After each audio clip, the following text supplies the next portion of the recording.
সরাসরি শঙ্কর কর্মসূচিতে জমি দখলকে কেন্দ্র করে গুরুতর অভিযোগ উঠল বিজেপি নেতা নান্টু পালের বিরুদ্ধে। क्या आप मां बनने का सपना देख रहे हैं? एडवांस फर्टिलिटी केयर का अनुभव करें उस एक्सपर्ट टीम के साथ जिस पर परिवार भरोसा करते हैं, जहां होप बदलती है नई शुरुआत में। पेरेंटहुड की ओर अपना पहला कदम बढ़ाइए। New life fertility centre Siliguri, आपकी नई शुरुआत यहीं से होती है।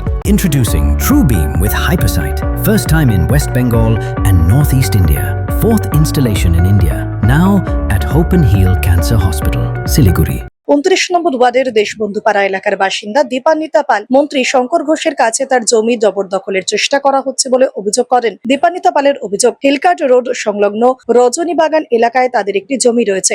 সেই জমির মোট 7 জন ওয়ারিশান রয়েছে। তার দাবি, 1999 সালে নান্টু পালের মায়ের সঙ্গে ওই জমি বিক্রির বিষয়ে একটি চুক্তিপত্র হয়েছিল, তবে পরবর্তীতে সেই জমি রেজিস্ট্রি সম্পন্ন হয়নি। দীর্ঘদিন পর ওই জমিকে কেন্দ্র করে ফের সমস্যা তৈরি হয়েছে। নান্টু পাল তাদের বিরুদ্ধে থানায় অভিযোগ করেছেন। জমিতে তালাও ঝুলিয়ে দেওয়া হয়েছে বলে অভিযোগ। তার বক্তব্য, 1999 সালে ওই চুক্তিপত্রে জমি বিক্রির বিষয়টি কিভাবে হয়েছিল সে সম্পর্কে বর্তমান ওয়ারিশদের অনেকেই জানেন না। বিষয়টি নিয়ে থানায় অভিযোগ জানাতে গিয়ে তাকে পাল্টা প্রশ্নের মুখে পড়তে হয় বলেই অভিযোগ। এরপরই আজ মন্ত্রী শঙ্কর ঘোষের দ্বারস্থ হন তিনি। আমার নাম দীপান্বিতা পাল, আমি দেশবন্ধুপাড়া থেকে আসছি, 29 নম্বর ওয়ার্ড।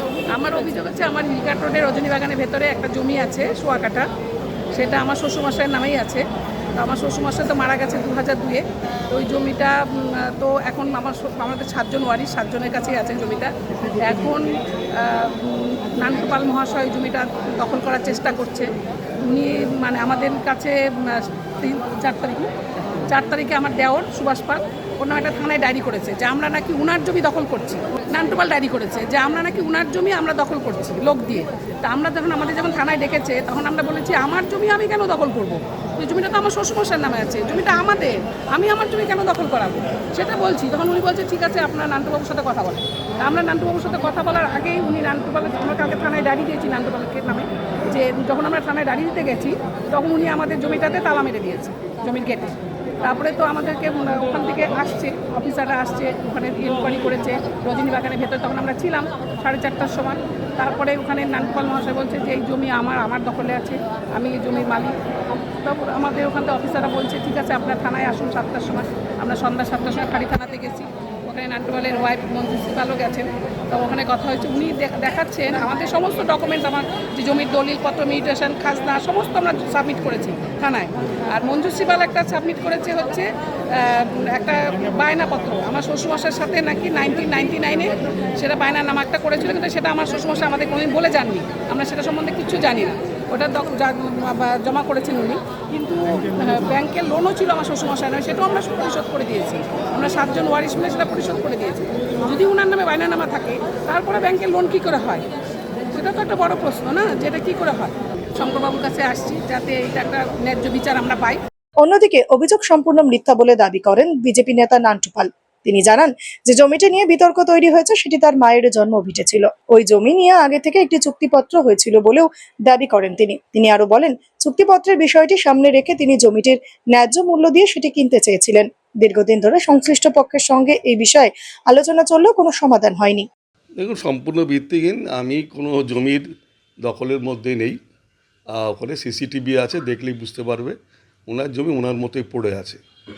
মূলত যেটা আমারই অভিযোগ, আমি গত 1 তারিখে থানায় অভিযোগ করেছিলাম, তার কপি আমার কাছে আছে, আপনারা পরে দেখে নেবেন। যে ওই পাশে একটা কামারের বাড়ি আছে, তিনি জমি যখন আমার মা জীবিতকালীন ওই জমিটা বায়না করে কানাইলাল পালের কাছে, ওদের বাবার কাছে। সেই জমিতে আমার সেন্টিমেন্ট হলো আমার মায়ের জন্ম ওখানে। আমার মা 96 বছর আগে ওখানে ছিল।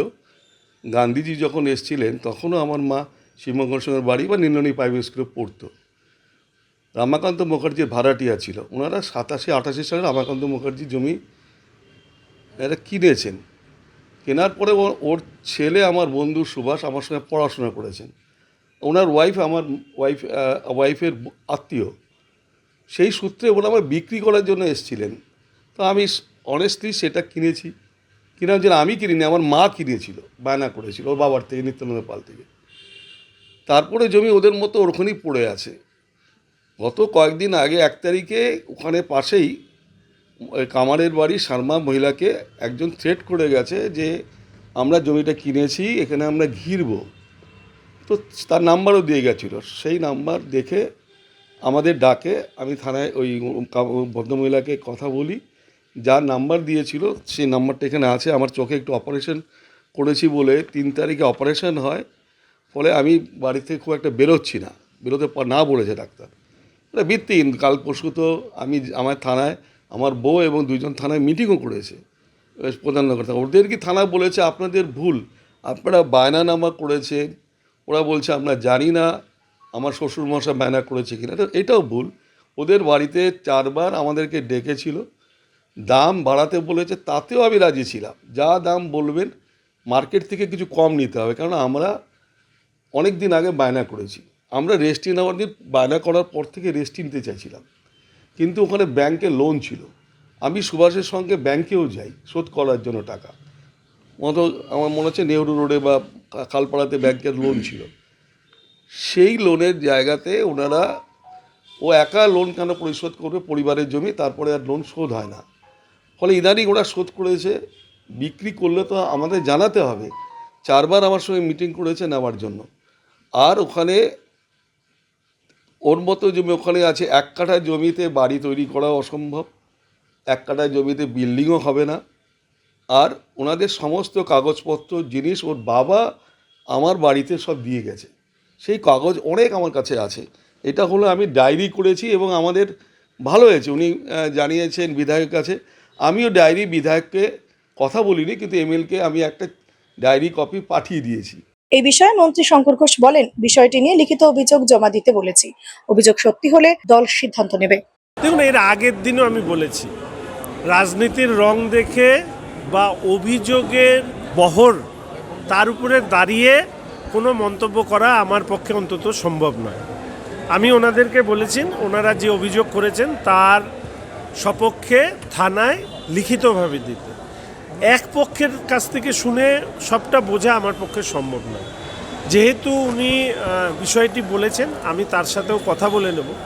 এবং এর সাথে তো রাজনীতির কোনো যোগ নেই, এটা ব্যক্তিগত পরিসরের ক্ষেত্রে বিষয় হতে পারে। অবশ্যই সেই নিয়ে আমি কথা বলবো এবং পরবর্তীকালে অভিযোগ যদি সঠিক না হয় তাহলে তার রিপ্রেজেন্টেশন এক হবে। অভিযোগ যদি সঠিক হয় তাহলে দল আছে, দল সেই ব্যাপারে সিদ্ধান্ত নেবে।